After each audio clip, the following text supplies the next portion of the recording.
Hello everyone, good morning and welcome back to my channel Arpi Ghosh. আজকে অনেক দিন বাদে মন্দিরে পুজো দিতে এসে দেখলাম যে মন্দিরের গেটের তালাটা নষ্ট হয়ে গেছে, যেটা চাবি ছাড়াই খুলে যাচ্ছে। কে জানে কে ওর মনটা ভাঙলো, জানতাম না এই টপ সিগারেটটা আমিও। জেঠু আমাকে বললো যে চাবি ছাড়াই নাকি তালা খুলে যাচ্ছে, তো এসে দেখি সত্যি সত্যিই তো তাই, একই অবস্থা।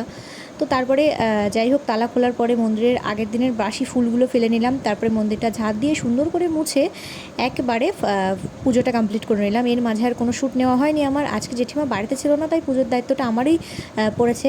জেঠিমা কেন বাড়িতে আজকে কেউই নেই বলা যেতেই পারে। আর এদিকে দেখো, মন্দিরে গরমের মধ্যে পুজো দিতে দিতে নাজেহাল অবস্থা আমার। আর সকালের পরে দিদি দুপুরে স্নান করে এসে আমাকে বলছে কটা ছবি তুলে দে না সুন্দর করে। আমার সাধের দিন না ভালো করে ছবি উঠতে পারিনি, জানিস কত সুন্দর করে সাজলাম, আমার ছবি ওঠা হয়নি মনের মতো। আর এরই মাঝে তোমরা কম বেশি সবাই জানো যে আমার দিদি প্রেগনেন্ট। আমার দিদি সেই 7 মাসের সাধেই লাস্ট ভিডিও এসেছিলো আমার চ্যানেলে, তারপর থেকে আমার চ্যানেলে কোনো ভিডিওই আপলোড করা নেই। তো যাই হোক, আমার দিদির এখন 9th মান্থ চলছে, আর দিদি এখন আমাদের বাড়িতেই আছে। দিদিকে নিয়ে কোথাও বেরোনোই হয় না, দিদি তো সারাদিন বাড়িতে বসে বোরই হয়। তাই ভাবলাম আজকে ফুচকা খেতে যাবো পাল্লা বাজারে দিদিকে নিয়ে।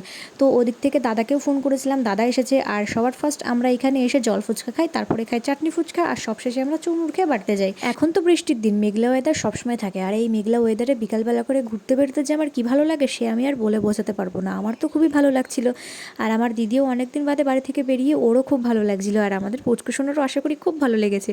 দিদি ফুচকা খাওয়ার পরে তো খুবই মুভমেন্ট করছিল, আর এইদিকে বুলটি দিদি ভিডিও কল করেছিল দাদার কাছে, তো ওর সাথে একটু কথা বললাম। আর আমরা তো চুরমুর টুরমুর খেয়ে ফুচকা খাওয়াটা কমপ্লিট করে চলেই আসি। তো আজকের বিকালটা আমাদের খুবই ভালো কাটলো। দেখা হবে পরের কোনো সুন্দর ভিডিওতে। রাস্তায় একটুখানি শ্যুট নিয়েছিলাম, সবশেষে তোমাদের সাথে শেয়ার করবো জন্য। তো টাটা, দেখা হবে নেক্সট কোনো ভিডিওতে।